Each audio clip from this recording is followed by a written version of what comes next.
Welcome to the journey. On this episode of the journey today, we have an Olympian, a member of the Olympic national team who represented Nigeria in the 2008 Olympic tournament, talking about no other person but Ambassador Femi Ajilore, MON. Welcome to the journey.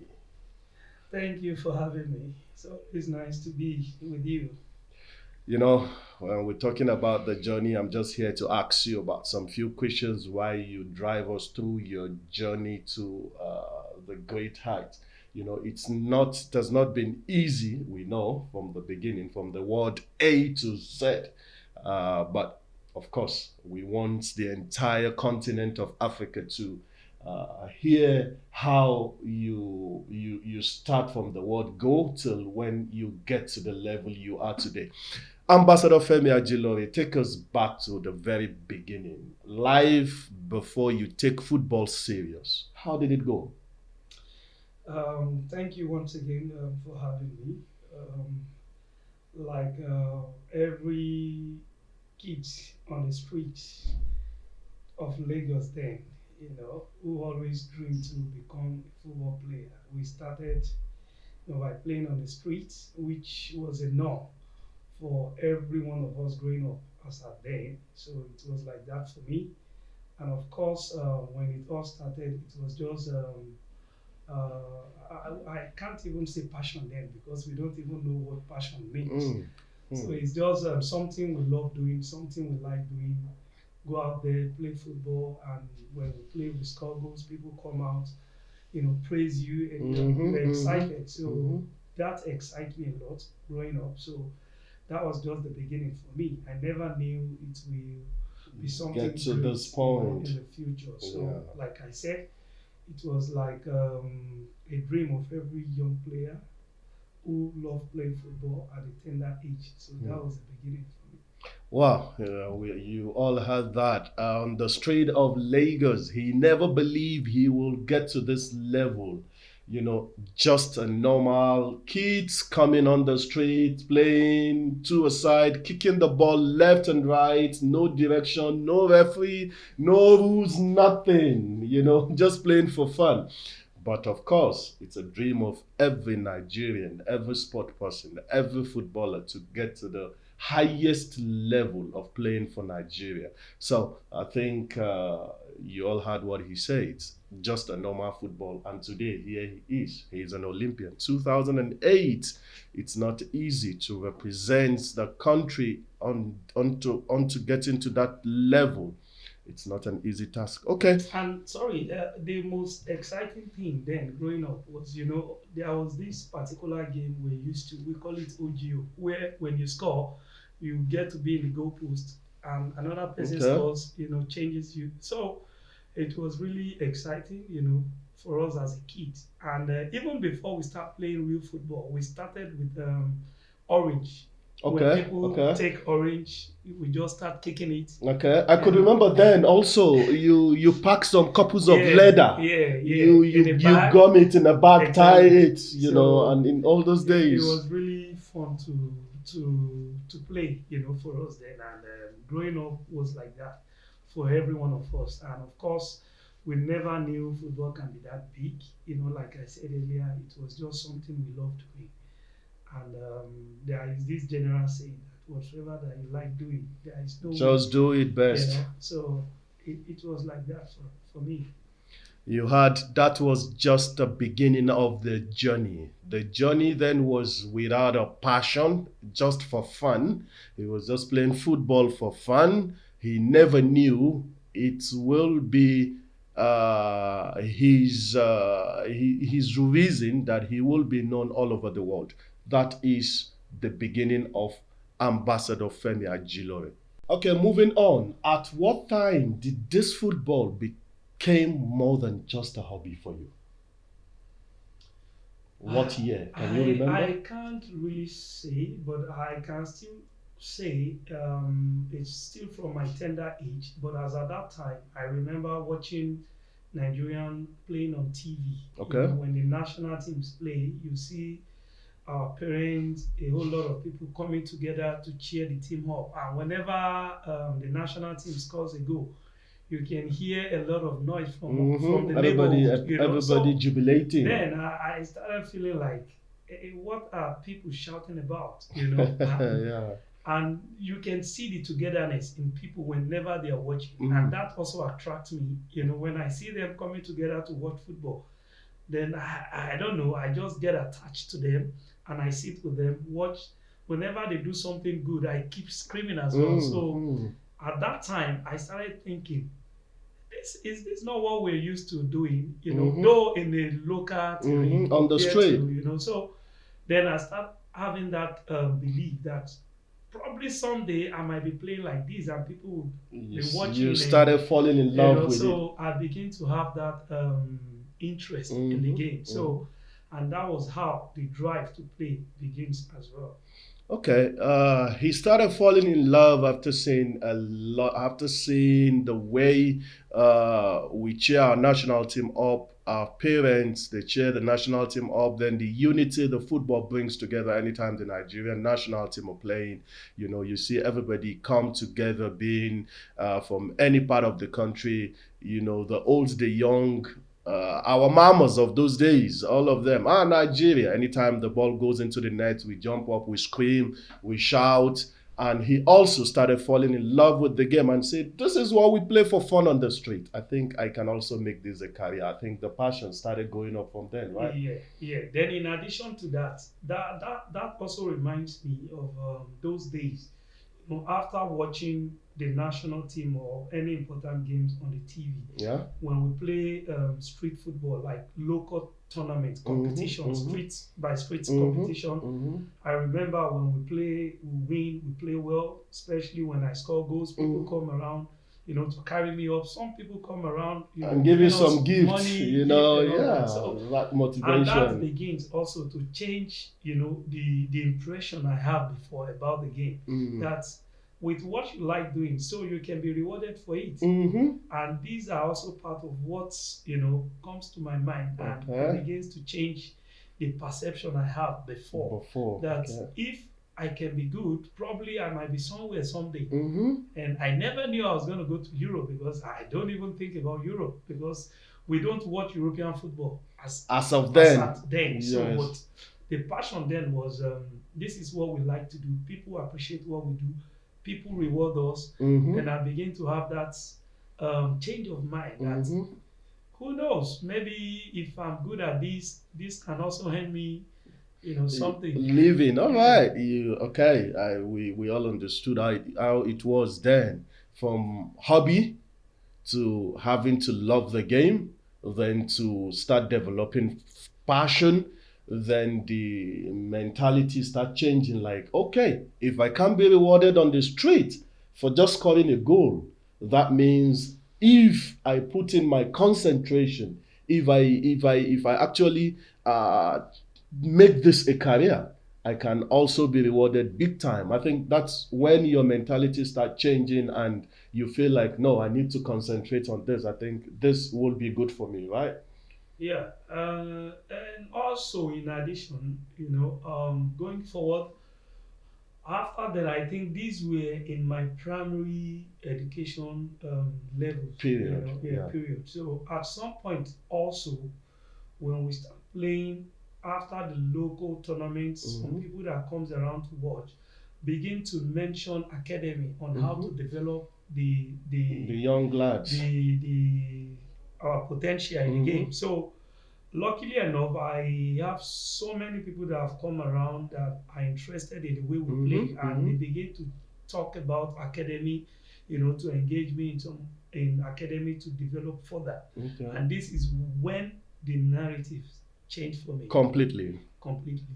Because then I then realized that, oh, this is what I'm good at, but they can train me to be better, which was what they were trying to do then. So, and that changed the whole narrative for me, that even as good as I was then, is not even enough. I need to still develop. You can so still be that, better. At that period, I begin to understand how big the game is At the itself. moment. Yeah. Still on the journey with Ambassador Femi Ajilore, who played the key role in your development process then? And which local team will you say give you that courage, motivation, support most in your career? It's actually difficult to say, but of course there are some that I can still remember. Unfortunately, I can't remember everyone. Okay. Especially at the Root grassroots level. level. There were many people that comes around to, like I said earlier, that will come take us to different academies so that we can develop. But at some point, when I begin to realize or understand the game itself, there are some known name that I can mention, which I'm sure you know. Okay.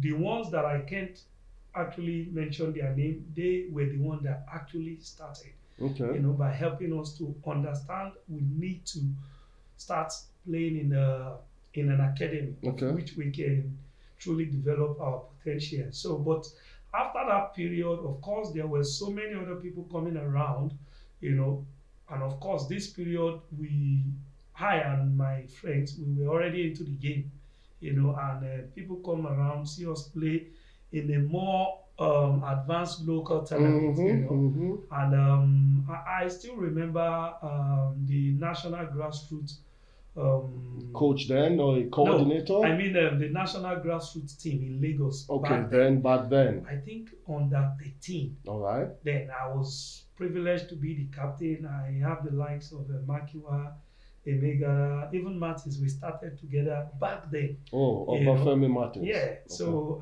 and it was after that period, some people came around that believed that we are good and good ready enough to play in some of the local advanced club in Lagos then. In Lagos then. Okay. Yeah. So and I remember vividly, Lucky Babes was one of the biggest grassroots. Lucky Babes. Yeah, Lucky Babes. Okay. I remember Obafemi Martins was playing in the local team in Ebute Metta as well. Okay. The popular Evans Square field. Okay. At Ebute Metta, I remember we had a couple of tournaments against each other. Okay. And, this was part of our journey, at grassroots level. But after that level, we now integrate to another advanced local team, so to say. I remember Tension then in Bariga before Taribo West came in. Okay, Tension, was it a football club then? It was a football club. It was a popular football club in Bariga in Lagos, okay? Yeah, so it was after then Taribo West came in. While we were playing, still local football, the coach of Taribo West then is late now. Okay. We call him Powerful. He's Ido Kedi. Who happens to come around to watch local players. So he came around while we were playing in a local tournament, and we were about 5 that he picked then. Among the entire team? No, he was picking from every locality. Okay. So he was in Surulere, he was in Bariga. Okay. So I was one of those that he picked. Okay. When he came to Surulere then. Alongside, can you remember? Alongside Yusuf Ayila. Yusuf Ayila, yes. The midfielder also. The midfielder, yeah. Okay. Sunday Uwafili. Okay, Sunday Uwafili. Who also played for Nigerian national team. I remember him. For the Spanish national team as well. He's Spanish now. He was also picked. Ifeanyi Emegara was also picked. Okay. Makiwa, Stephen was also picked. Stephen Makiwa. So he picked few of us then, and after picking us, he used the team to form the Taribo West Academy then. Of which I was privileged to be the captain of the team. It was this team that showcased many of us to not even Lagos alone, to other states. Oh, of course, you can see, sorry to cut you, all the players you just mentioned now, they all played in the national team. Yeah. So if you can have a team with all these talents representing a nation, that means the man who scouted all of you then, I think he's one of the scouts we need in Nigeria now. But it was big for us.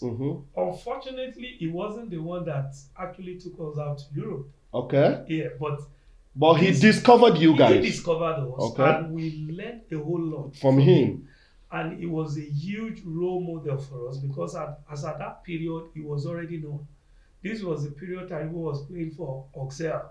You know, Okay. and as a young player, if you're being seen around him, it's something really big for you. So it was big for me. It was big for my friends as well to be playing in his academy. In that kind You of know, and academy. because when he comes around on holiday, he comes around to play with us. Wow. So and because of that, people. You mean Taribo West? Taribo West, All right. yes. So a lot of people come from everywhere to watch Okay. us train. Back then at Police College. Okay. You know, so it was a huge step. Police College, is it the one in Ikeja? Yeah, in Ikeja, exactly. All right. So it was a huge step in our football development. You know, he did so much for us. Anything that you can think of that a mentor can do for an upcoming player, he did everything for us. What was his name again? Taribo West, Pastor. Okay. No, Yes. I'm talking about the scout who scouted you. Ido Kayede. Rest in peace. Yeah, he's gentle, so rest in peace. All right. Okay. That's part of the journey we're talking about. I'm here on the show with Ambassador Femi Ajilore. You heard him talking about how they were scouted then and then get into Taribo West Academy and then Taribo West was playing in Auxerre, and when anytime Taribo West come into Nigeria, they're very happy seeing them playing against the senior man, and Taribo West supported their journey to till when they get to a certain level. Sorry, one of the greatest things Taribo did for us then, whenever he comes on holiday, Okay. he comes around with thousands of football shoes. Wow. To give to us, so that we can, get used. That's fantastic. You know, so he comes around with so many. Lot of and kids. Not just myself alone. He gives football boots to practically every member of the team. Wow. And not only football kits, he comes with jerseys, a lot of money, just to encourage us to keep us going in that journey. Wow. So I can never forget that. And of course, till date, I'm still in touch with him. I can always remember all that he has done, and I'm sure he will be happy with what we have been able to do also. Wow, that's a great appreciation to Taribo West. Of course, I know very soon Taribo West also will be our guest on the journey. But before then, today we want to say special appreciation goes to him for what he has done, not only for Ambassador Femi Ajilore, but for so many of them. Thousands of them. Anytime he's returning from Europe, he comes with a lot of boots. He share and motivate them, tell them, keep on, push harder. You're going to get there. This is the journey. So it's not for lazy people. It's not for people who do not believe in themselves. That is a lot of role. We call it a mentorship role. That's the role Taribo West has played in the lives of people like Femi Ajilore, Makinwa, Martins, and a lot of them of those days, and still on the journey. Now on the big one, how did it happen? Your movements to Europe, how did it happen? Like I said, after playing in Taribo West Academy, we were seeing that so many people that exposed us to so many good academy, and one of the biggest academy in Nigeria, of course, till date, FC Ebede, Okay. which was being still managed by the elder brother of Sunday Olise. That's in the person of Churchy Olise. I call him my boss now. Okay. He was the one that actually discovered us also. Okay. And he brought us to FC Ebede. Okay. And I remember That's from Lagos to FC to Ebede. Shagamu. Yeah, because I know FC Ebede, they're in Shagamu. They're in Shagamu. Yeah. I think we had a game against them, and after then I was invited to the festival team of the festival team then in Lagos. Okay. Of which the coach of FC Ebede happens to be the coach Of the that festival team. So, and of course, Churchy has seen us play, and he sent for us. So, and when he sent for us, I was privileged to be among the first to be at the First camp. set. You know, to be Okay. no, not first set. I've had a couple of my friends that have Okay. played there Okay. that have moved to Europe. Even they have called me Okay. a couple of times to come to Ebede, but I'm just waiting For the right for the right opportunity. opportunity as at that time. So Mm. when he called for us to come again, I decided that this time I'm going to give it a try. Mm. You know, and I think after giving it a try, the rest now is history. So from FC Ebiede, I think, then to Europe. Yes. Okay. Still talking about your journey to Europe. Can you tell us the first team you played after you left FC Ebiede? Was it national team or straight to Mm, Europe? actually, not national team. I remember when Churchill took me to Denmark. Before then, I was supposed to go to Italy because I think the sports director of AC Milan was in Nigeria then. Okay. And in a game, in the we call it the FA Cup game there Mm-hmm. at Olympia Stadium, I think the director was there Okay. watching us, and I was privileged to play well, Okay. scored a beautiful goal. Okay. I still remember what Churchill said to me that Femi, you're going to Milan. Mm. You know, it was a good game for me that day. We played against Racine. I remember Osaze Odewenge Okay. also playing against us then Okay. at Olympia Stadium. So I had a fantastic Game that day. you know, that very day. And after the game, I was told I will be going to Italy because the director was there watching and The game I was live. spotted, you know. And unfortunately, the rules in Italy was changing Okay. as at that period. That I period don't know of if you time. can remember when they said if you're below 18 or something, Mm-hmm. you You cannot move to Italy. So why that was happening, fortunately again, another agent from Denmark, Mm-hmm. you know, came around, and I think this time it was the agent of Sunday Olise himself, Okay. whom Sunday Olise introduced to Churchill. So I Okay. think they came around, and I was privileged to be picked again. We Wow. were three that was selected. Actually, we were five, Okay. but after the selection, we were asked to do a sprint test, Mm-hmm. of which I managed to be the To first. pass. You Yeah. know, and I was then moved to Denmark, and I Straight. started in Midtjylland. Oh, okay. Midtjylland then was not the top team in Denmark, then. but of course they used to be in the middle of the table then. Okay. You know, and I remember the likes of Mohamed Zidane, Okay. Razak Pimpong Mhm. of Ghana, Razak Pimpong Zidane from of Ghana. Egypt, were in the team as at that Oh, period.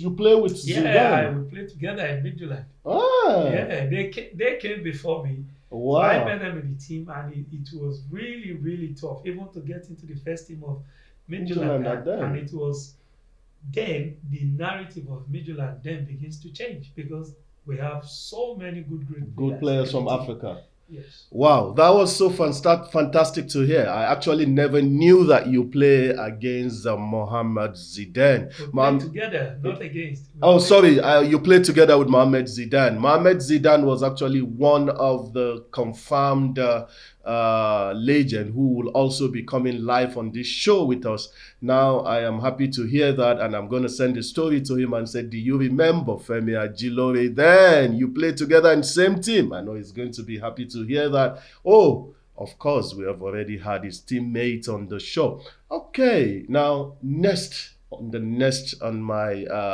question, on your journey, Ambassador Femi Ajilore, can you just tell us how did you get into the national team?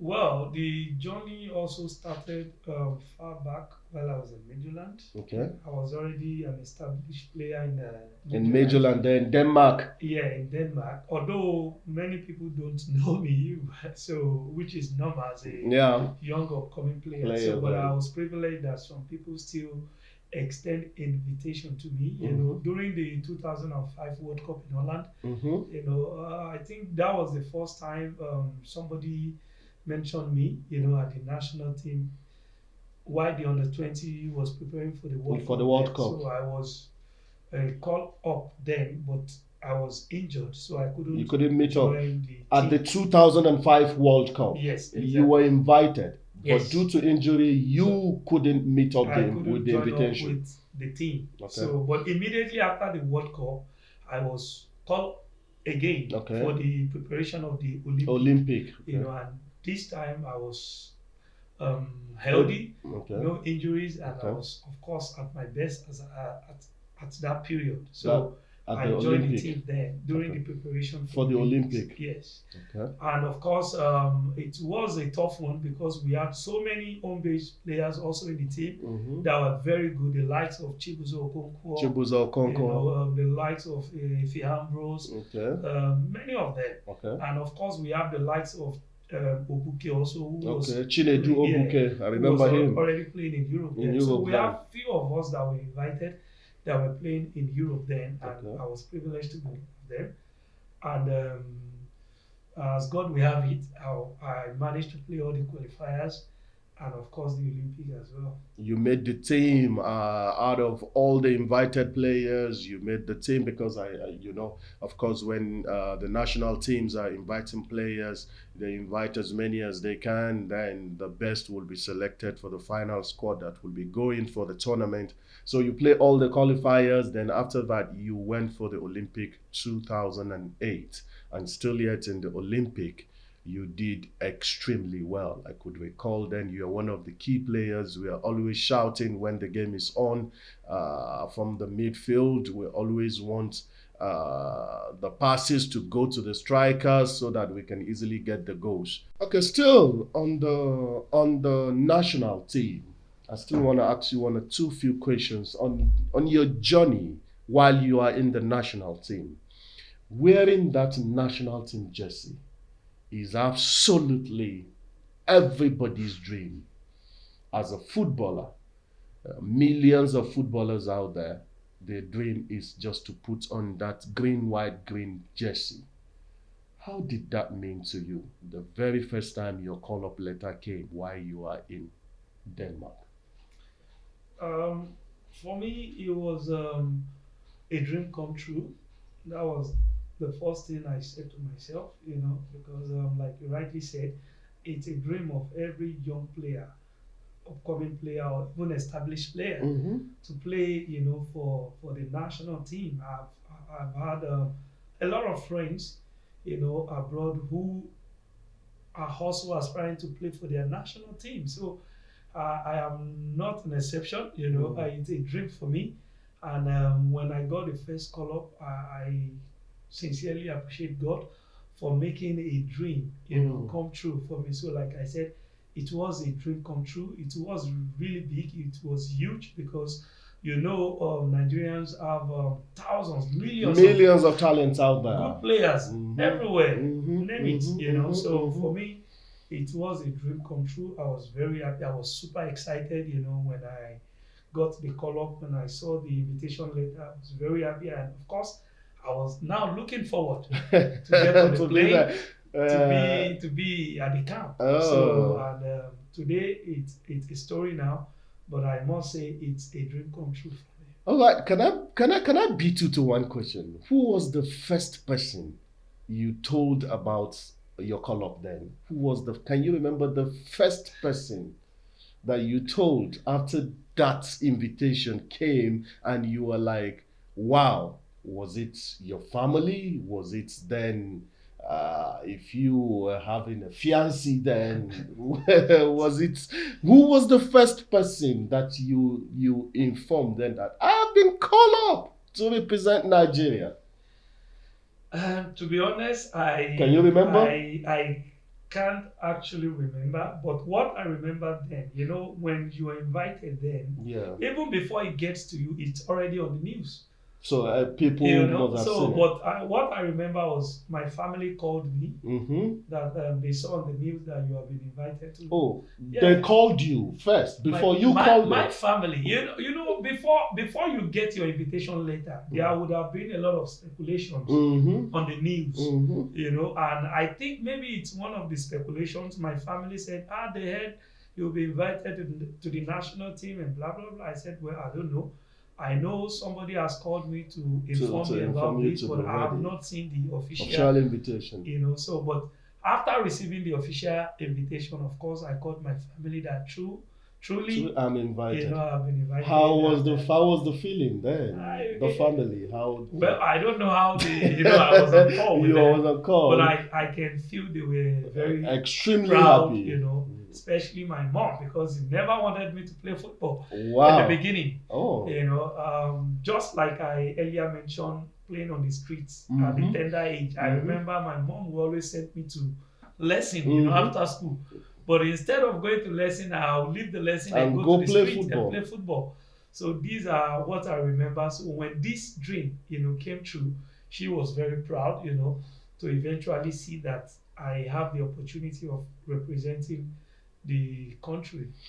All right, like we always say, it's our mamas in those days, they see football as waste of time. They will come and say, "Come on, go to school, go to lesson. You're wasting your time." This and that. You all heard what also Ambassador Femi Ajilore says. Mama then used to say, "Go to lesson." But when he called her and said, "I have been invited to represent Nigeria," I don't know how many millions we are then, but maybe let me just use, "I've been invited to represent 200 million people." The mama was like, "Wow, I am proud of you." But the story now, Ambassador, has changed. I know parents now are buying football to give their kids and say, "Go play," because now we have all seen that football is no longer the way it used to be in those days. All right, moving forward, on your journey, what can you remember the challenges you face in while you're playing? Let me start with Europe. Was there challenges you faced during your playing days in your first club in Europe? Talking about the adaptation process, from the street of Lagos to FC Ebeide, from FC Ebeide straight to Europe for the first time. Then can you remember some challenges you faced that has to do with adaptation, diet, weather, of course, weather in Denmark, in Nigeria, not same thing, the language and all that. Can you just remember for the young lads out there, for them to be inspired with your story? Yes, of course. I had a few, not few, many challenges, Okay. which before traveling, luckily enough, I have people that have always been mentoring me, guiding me. Chochi Olise played a huge role in that regards, and of course that That's the senior brother of Sunday yes, I Olise. call him my boss. Okay. So one of the first challenges I faced in Europe was, of course, the weather. Living a warm country to a very, Very cold country, Denmark. unfortunately for me, then it was even in the winter that I Wow. had to travel. So The you can transfer imagine, happens during the winter. yeah, I traveled, I think November 2002 or something, Okay. and this period I never knew that. That's how the weather I don't is. know, Mhm. I'm just used to Nigerian weather, warm, rain, and And all that, yeah. So coming down from the airplane Mm-hmm. was scary, As I was coming down, the wind, The changes immediately. Immediately. So the first breath that I had, a lot of smoke was Coming out of you. and I was like, "What's happening?" I was so scared. And then Churchy said, "Hey, you have to start You getting will used get to that." used to this. So that was the first feelings for me. And of course, getting to Denmark itself was really tough because, like I said, the weather changing. The following day it starts snowing. I've never seen snow in my life, And the third day I have to train inside the snow. So I'm not used to this. So they gave me football shoe to wear. I can't even wear it. because my leg were already freezing. So putting my leg in the boot was also difficult for me because I'm not used to that. So after wearing it, going to the field to play becomes a challenge. Was another challenge for you. So I can't even. And I remember Churchy came to me and said, "Hey, this is what you've been dreaming to achieve in life. Now you are in Europe. Are you saying you want to go back home or what?" Then I said, "No, I don't want to. I will face so this. I'm going to face it and I'm going to give it my best." So, but to be honest, it was really challenging. It was tough. Even after putting on the football boot, playing on the field, a lot of time when you're sweating, the water that you're getting from your body start getting freeze. So it was a tough one, and like I said, it was the beginning for me. It was challenging, but after a while, I was able to adapt. I was able to get used to the weather, and from there, I began to give my best. What about the food? Yeah, of course, the food is also another challenging factor. From eating amala to eating something else. And the funniest thing in Denmark, you hardly get rice. Okay. Even though rice is a general food everywhere. But we hardly get all that. So the food I was getting, not used to it, but I remember what Churchill will always say because he was with us. He was with me then. Yeah. So whenever they give us food and I don't like it, what he will tell me is, "Hey, add a little salt to it. Then it's going to be sweet." And you kept doing that. Food, I keep doing that until I start getting used to the food. And after a while, I begin to like the food because most of those food are well prepared. They are food that are being advised to be taken by athletes. By athletes. So I manage to overcome those challenges. And of course, the language also was not a barrier. Whenever we're training, luckily enough, we had a coach who speaks a little bit of English and of course the Danish. Okay. So whenever they are addressing the team, I'm just be watching because I cannot understand what they're saying. But luckily enough, after the whole explanation, the coach would call me translate to the side and try to explain everything that he has been passing across to the team. And of course, immediately after, I think 1 or 2 weeks, they enrolled me straight in a school where I can learn the language and I was able to pick up the key points. Pick up the. Can you still speak? Yeah, now I can speak Danish. Okay. Can you just what is the journey? If I want to say the journey, that's too big. No, it's not too big, but you can start from the minor to. Okay, what if I want to say it's thank you in Denmark? You can say tak for help. Oh, yeah, okay. Tak for help. It sounds like Dutch, right? Dutch is actually Dankeschön. Danke. Okay. Yeah, I speak a little bit Dutch because I was privileged to play. Dankeschön. Yeah, all right. But the Danish language is actually very difficult. Yeah. It's actually very difficult. I remember it took me more than a year to even understand the basics ones. The basics. Pass the ball, make a move, and all that. Yeah. Wow. So, more than a year. I still remember one of the first things they always ask you in Denmark is what is your name? Okay. So what is your name means Vahela Du. Okay. That's what Vahela Du. Vahela Du. Yahela Femi. Okay. That's my name is Femi. Those are the few ones they start with in the beginning. And how are you doing? Okay. But then God. Okay. Big of God. Wow. They had the feet. Okay. So and after a while I began to learn, and today I can speak. Maybe not all, but at least I can communicate. Yeah. Wow, that is how it is on the journey with Ambassador Femi Ajilore. Of course, we're telling this is an inspiration for the all upcoming footballers out there. The adaptation process when you migrate from playing in Nigeria to another country, I beg your pardon, being in Europe, being in Asia, the first things you face, the first challenges are 3 things. 1, the weather.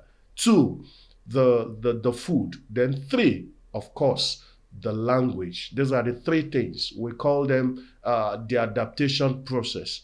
Those three things you should expect that you have to do all you can to adapt to the system of that country. You cannot say because you are just an upcoming player from the street, just like Ambassador said, from the street of Lagos, straight to Denmark. The weather, the food, and also this is also something I will want you to keep in your left hand as an upcoming player. Add salt to that food to make it sweet. When they give you any food in China and you are not enjoying it, add Maggi, add salt. Trust me, you're going to enjoy it. I think I took this from you and I'm passing it to all the Africans out there, whether you're playing in the street of Johannesburg or you're playing in the street of Cairo in Egypt, then you're migrating to any country to go play football. You have to expect these three things. They are going to be your first challenges, especially if it's your first time. The weather, the food, and the language. So all you need to do is you just have to keep learning, keep adapting, keep being strong until when you get to your final destination. All right, still on the journey with Ambassador Femi Ajilore, one of the biggest star we have in Nigeria, 2008 Olympian, of course.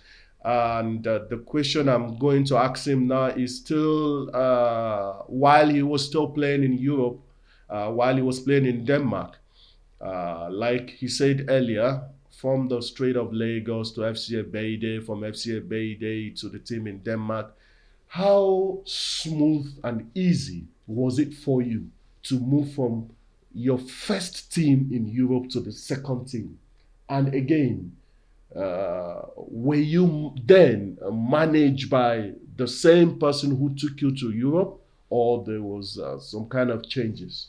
How was it? It happened, and there were so many things to talk about in that regard. But it was a smooth transition, from Denmark to Holland. The same person who has been managing me while I was in Midland, Denmark. end up securing the The deal. deal for you to Holland. Yeah, but the beauty of football is when you play, when you work hard, there are many people that have seen you, and those were the opportunity we get. You get exposed.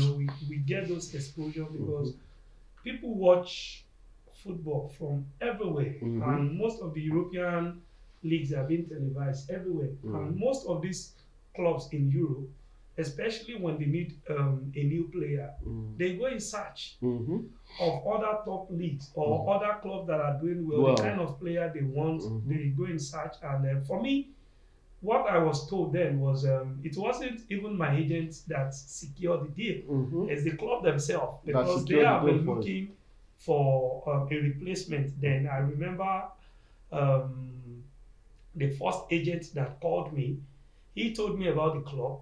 I don't know about the club. He told me about the club, and he told me why the club wanted me.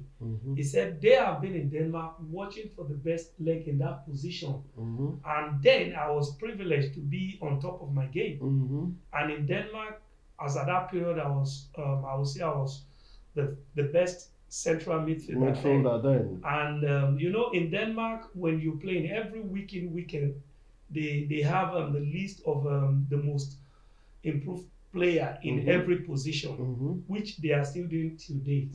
So at that period, I was on top. On top of your shape then? On the stats then? On the stats, yes, okay. Of the midfield player. There are other players from other positions where some clubs also are looking for.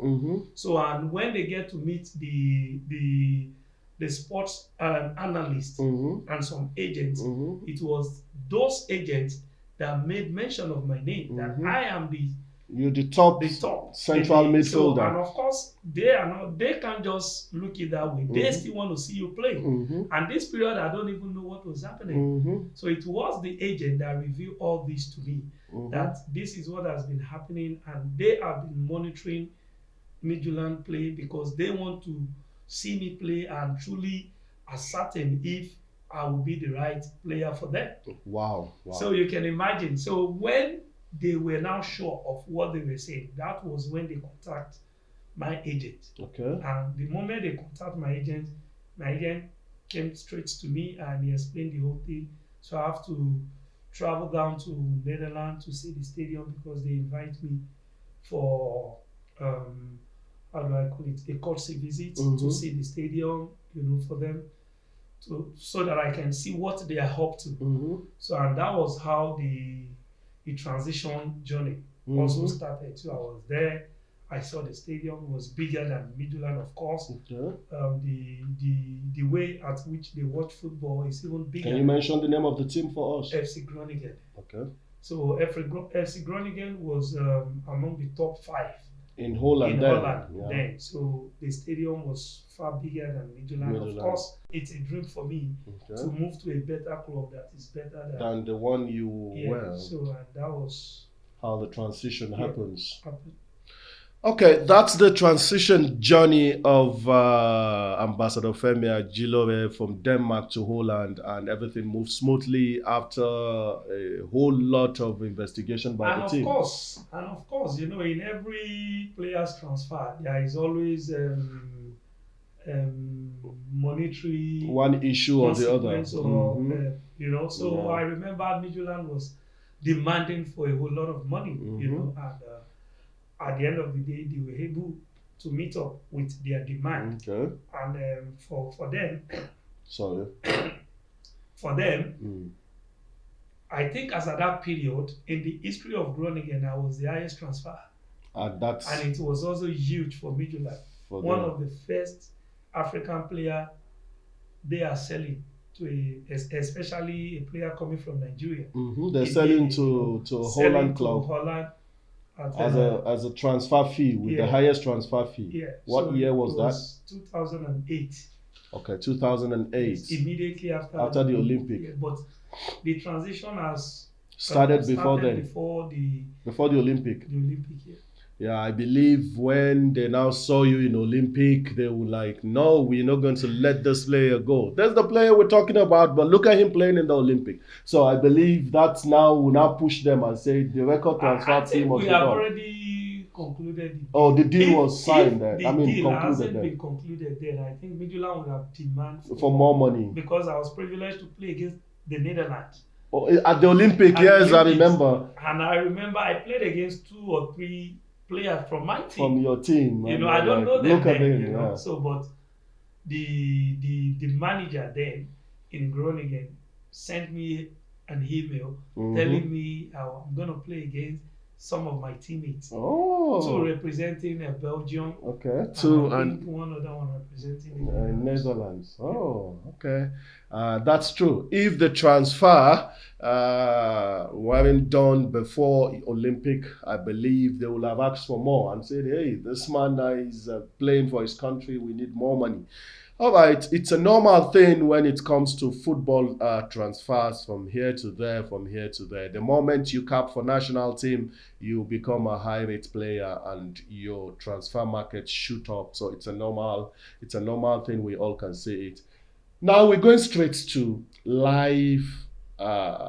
Just 1 or 2 more questions, so we'll let you go so that you can at least continue with your busy schedules. One most important question I want to ask you, Ambassador Femi Ajilore. Which year actually did you retire from playing football? I retired 2016/17. 2016/17. Yes. Okay, and how has it been life after football? Well, I will say, of course, it has not been easy, but before retiring, I've already made some plans ahead, and maybe that's why it was a little bit easy for me or smooth, because before retiring, I had the plan of setting up an academy, to give back to the society. So immediately after retiring, you fall back to your plan. I fall back to the plan, and of course, I have 1 or 2 other things that I was doing, especially in terms of real estate. Mm. So as at that period, I said, well, it's time for me to also try and manage what I've been able to achieve Your during my time investment. years. So these were the first few things I fell back on, and it makes the journey, after retirement, a bit easier for me. All right, you had him after retirement. Before then, he was actually putting together an academy to give back to the society that supported him throughout his journey from the beginning till the end. And immediately after he retired from football, he went back straight and he started the academy, which I believe the academy is still there now, doing well, and also his real estate business. So he's also into real estate. Finally, what do you have to tell the aspiring youths out there?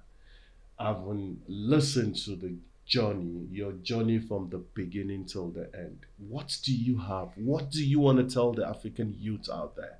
I remember some points where you started from the street playing mangoes, playing oranges from the street of Lagos. Then you were playing for fun. Football was just your hobby. Then you never thought football would be something you live to play for. You never thought football will make your name known all over the country.